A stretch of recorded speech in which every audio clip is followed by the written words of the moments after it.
Този път оправям раницата и тръгвам на мисия, която е зададена от много важен за мен човек. Човек, който разпали в мен желанието да се занимавам с музика. Човек, който изгради голяма част от мен. Казваше се Светлозар Енев Методиев.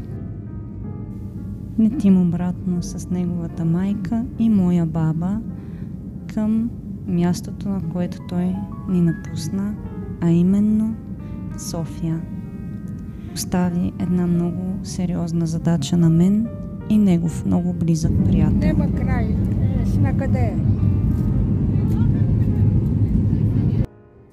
Намираме се в София, мястото, на което той ни напусна и видях за последен път, и реших да пропътувам към моето село, мястото, което за мен е много важно, и реших да се сбогувам лично с Войчо ми.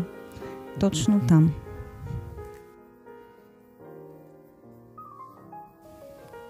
От тук следва моя път и моята мисия започва. Утре заминаваме. Вечерта я ползваме да се насладим с близките. Сутринта сме в Созопол, мястото, което той реши да разпръснем прахта му. Част от прахта му ще я разпръснем с неговия най-добър приятел Георги Мархолев на камъните в Созопол. Останалата част остава да я разпръснем в Норвегия, там където е прекарал половината си живот.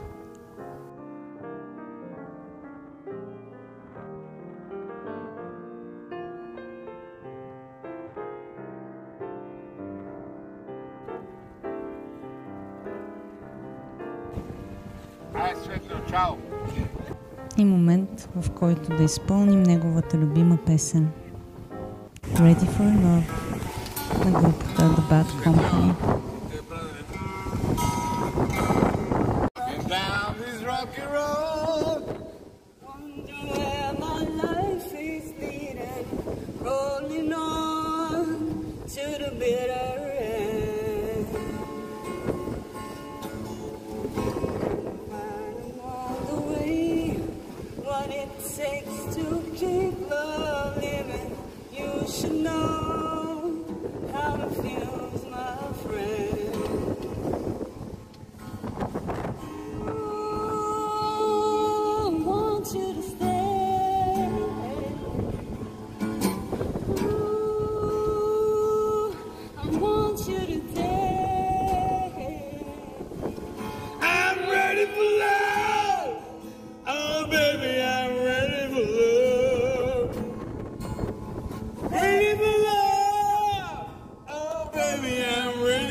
Благодарим ти за всичко, което остави след себе си и всичко, което те първа ще посееш.